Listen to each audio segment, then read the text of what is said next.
অযোগ্য এই মুভিটার জন্য একদম পারফেক্ট একটা নাম। আর প্রসেনজিৎ ঋতুপর্ণা জুটির 50তম ছবি, এই রকম একটা ছবি হওয়া সত্যিই দরকার ছিল। এমনই গল্পের বাইন্ডিং, তাতে কে হিরো, কে হিরোইন, কে যোগ্য, কে অযোগ্য, কে ভগবান, কে শয়তান, সব কিছু কিন্তু গুলিয়ে যাবে এই মুভিটাতে। প্রাক্তন আর দৃষ্টিকোণের থেকে কিন্তু অযোগ্য অনেক অনেক অনেক বেটার গল্প দিয়েছে। হ্যালো ফ্রেন্ডস, কেমন আছেন সকলে? আশা করি ভালো আছেন। তো আজকে আমাদের আলোচনার বিষয়, সদ্য রিলিজ করে গেছে জানেন প্রসেনজিৎ ঋতুপর্ণা সেনগুপ্তর 50তম ছবি অযোগ্য। তো সেই অযোগ্যই কতটা যোগ্য হতে পারে দর্শকদের কাছে, সেটা নিয়েই আমি আজকে আপনাদের সাথে আলোচনা করব। অনেক মানুষই আছে যারা এখনো মুভি দেখতে যায় রিভিউ দেখে, তাই সেই জন্যে একটা রিভিউ হয়তো আমাদের সোশ্যাল মিডিয়াতে থাকাটা খুবই দরকার। আমরা বাঙালিরাও এখন এত বলিউড আর হলিউড নিয়ে ব্যস্ত হয়ে গেছি যে টলিউডের খবরটা ঠিকভাবে রাখতেই পারি না। আমরা বাংলা সিনেমার পাশে সেইভাবে দাঁড়াতেই পারি না। সেরকম ভালো সিনেমা হলেও, মানে একটা ভালো ছবির যে একটা ভালো প্রমোশনের দরকার হয়, সেটা কিন্তু আমরা সোশ্যাল মিডিয়াতে থেকেও ভুলে গেছি। আবার অনেক সোশ্যাল মিডিয়ার ইউটিউবারদের এমন অবস্থা যে তারা নাকি বাংলা সিনেমার প্রমোশনের জন্যও পয়সা নেয়। আমার এটা ভাবতে খারাপ লাগে যে আমরা এমন একটা জায়গায় এখন দাঁড়িয়ে রয়েছি, কিছু কাজই আমরা বিনা পয়সায় করতে চাই না। কিন্তু এইটা কোনো পয়সা নিয়ে আমি রিভিউ দিচ্ছি না, একদম নিজের থেকে নিজে মুভিটা দেখে ভালো লেগেছে বলেই আমি আপনাদের সাথে একটা রিভিউ শেয়ার করছি। চলুন শুরু করা যাক আজকের ভিডিও। প্রথম একটা লাইন ব্যবহার করতেই হয়, সেটা হচ্ছে পুরনো চাল ভাতে বাড়ে। সেটা কিন্তু আমরা বাঙালিরা অবশ্যই জানি যে পুরনো চাল ভাতে বাড়ে, আর সেটা কিন্তু আবারও প্রমাণ করে দিয়েছে এই জুটি। মানে এখন প্রসেনজিৎ ঋতুপর্ণা জুটির এই 50তম ছবি বারবার বাঙালিকে কিন্তু মনে করিয়ে দেবে পুরনো চাল কিন্তু সত্যিই ভাতে বাড়ে। প্রথমেই যেটা নিয়ে কথা বলবো সেটা হচ্ছে অভিনয়। মানে অভিনয়ে জাস্ট 10-এ 10, 5-এ 5, 100-এ 100, মানে যেটা আপনার নাম্বার হবে সেটাই কিন্তু ফুল মার্কস দিয়ে দিতে হবে। মানে এখন প্রসেনজিৎ আর ঋতুপর্ণার অভিনয় নিয়ে সত্যিই কোনো কথাই হতে পারে না। এত ভালো কিছু অভিনয় আমরা দেখতে পেয়েছি এই মুভিটাতে, যেটা কিন্তু সত্যি অনবদ্য। এরপর হচ্ছে ছবির গান। ছবির গানেও সেই একই ব্যাপার, 5-এ 5, 10-এ 10, 100-এ 100। আপনারা ফুল মার্কস কিন্তু দিতে বাধ্য হবেন এই ছবির সমস্ত গানের জন্যে, আর বিশেষ করে গানের কথাগুলোর জন্য। এরপর আসি গল্প। গল্প তো জাস্ট ফাটাফাটি। মানে আপনারা যারা ট্রেলার দেখে ভাবছেন আপনারা মুভির সব কিছু বুঝতে পেরে গেছেন, তাদেরকে একটাই কথা বলবো, মানে আপনারা 40% বুঝেছেন, 60% কিন্তু বুঝতে পারেননি। সেই জন্যে আপনাদেরকে হলে গিয়ে দেখতেই হবে।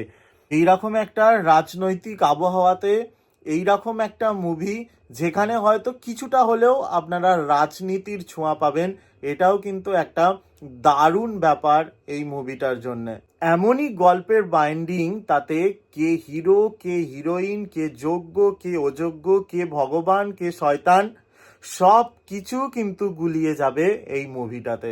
সব কিছুর দিক বিচার বিবেচনা করে আমার মনে হয় অযোগ্য এই মুভিটার জন্য একদম পারফেক্ট একটা নাম। আর প্রসেনজিৎ ঋতুপর্ণা জুটির 50তম ছবি, এই রকম একটা ছবি হওয়া সত্যিই দরকার ছিল। মানে এত মারাত্মক স্ক্রিপ্ট, এত মারাত্মক অভিনয়, এত ভালো ভালো কিছু গান। আমার তো মনে হয় এই মুভিটাতে আমি মোটামুটি যদি 5 ধরা হয়, 5-এর মধ্যে আমি 4.5 দেবই। 10 ধরলে আমি তো 8.5 থেকে 9 দেবই। আর 100 যদি ধরা হয় তাহলে আমি 90-92 তো দেবই। আপনারা অনেকেই হয়তো উৎসব, প্রাক্তন বা দৃষ্টিকোণের সাথে তুলনা করে এই মুভিটা দেখতে যাবেন। তবে একটা কথাই বলা হয়, উৎসবের জায়গায়, কিন্তু প্রাক্তন আর দৃষ্টিকোণের থেকে কিন্তু অযোগ্য অনেক অনেক অনেক বেটার গল্প দিয়েছে, আর অনেক টুইস্ট দিয়েছে, যে টুইস্টগুলো হয়তো সত্যিই আপনাদেরও রোমকূপ খাড়া করে দেবে। এবার আসি মাইনাস পয়েন্টে। এতক্ষণ গেল প্লাস পয়েন্ট, এবার আসি মাইনাস পয়েন্ট। মাইনাস পয়েন্টে মুভিটা আরেকটু বড় হলে ভালো হতো, আরেকটু স্টোরি লাইনটা বাড়ালে আমার মনে হয় বেটার হতো। কারণ খুব চট জলদি সিনেমাটাকে খুব ভালোভাবে বাইন্ডিং করে শেষ করে দেওয়া হয়েছে। একটু যদি ঢিলেমি করতো তাতে খারাপ কিছু হতো না। আর আরও একটা ব্যাপার, সেটা হচ্ছে এই থামের যে ব্যাপারটা, মানে এই থামের ব্যাপারটা কিন্তু আরও একটু ভালো করে স্পষ্ট করে বোঝালে ভালো হতো। মানে এই থামের ব্যাপারটা চট জলদি হুড়োহুড়ি করে দেখিয়ে দেওয়া হয়েছে, কিন্তু যেটুকু দেখানো হয়েছে সেটুকু দারুণ, কিন্তু আরেকটু ভালো করে যদি ব্যাপারটাকে দেখানো হতো তাহলে কিন্তু খুবই ভালো হতো। আরও একটা ব্যাপার, সেটা হচ্ছে একটা চুম্বন দৃশ্য রয়েছে, যেটা হয়তো আর দরকার ছিল না এই জুটির জন্যে, কারণ একটা মারাত্মক স্টোরি লাইনের সাথে এই চুম্বন দৃশ্যটা না থাকলেও ভালো হতো।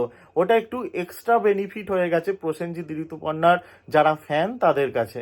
আমরা অনেকেই দেখতে পাচ্ছি ব্যাঙ্গালোরের কিছু সিনেমা হল বা এখানে কলকাতার নন্দন বলুন, আইনক্স বলুন, পিভিআর, কিছু সিনেমা হল হাউসফুল যাচ্ছে, কিন্তু এই মুভিটার জন্যে এইটুকু হাউসফুল কিন্তু আমার মনে হচ্ছে ঠিক হচ্ছে না।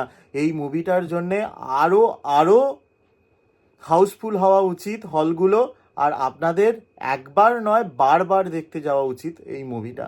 লাস্ট একটাই কথা বলার, একবার নয় বারবার দেখার মতন মুভি এটা। আর যারা এখনো দেখেননি তারা চট জলদি যান, টিকিট বুক করুন আর দেখে আসুন হলে এই ছবিটা। এই রকমভাবেই বাংলা সিনেমার পাশে থাকুন, সাথে থাকুন। আর লাস্টে আরও একবার বলে দিচ্ছি, আমার রিভিউটা শুধুমাত্র আমারই রিভিউ, এতে আমাকে কেউ পয়সা দেয়নি বা আমি পয়সা দিয়ে কোনো রিভিউ করিনি। যারা মুভিটা দেখছেন, মুভিটা দেখে এসে আমার রিভিউ দেখছেন, তারা অবশ্যই কমেন্ট করে জানান যে আমার রিভিউ কতটা সত্যি। আর যারা এখনো মুভিটা দেখেননি তারা দেখে এসে এখানে কমেন্ট করবেন যে সত্যিই আপনাদের কেমন লাগলো মুভিটা। ঠিক আছে, দেখা হচ্ছে আপনাদের সাথে নেক্সট ভিডিওতে। ততক্ষণ পর্যন্ত সকলে সুস্থ থাকুন, ভালো থাকুন।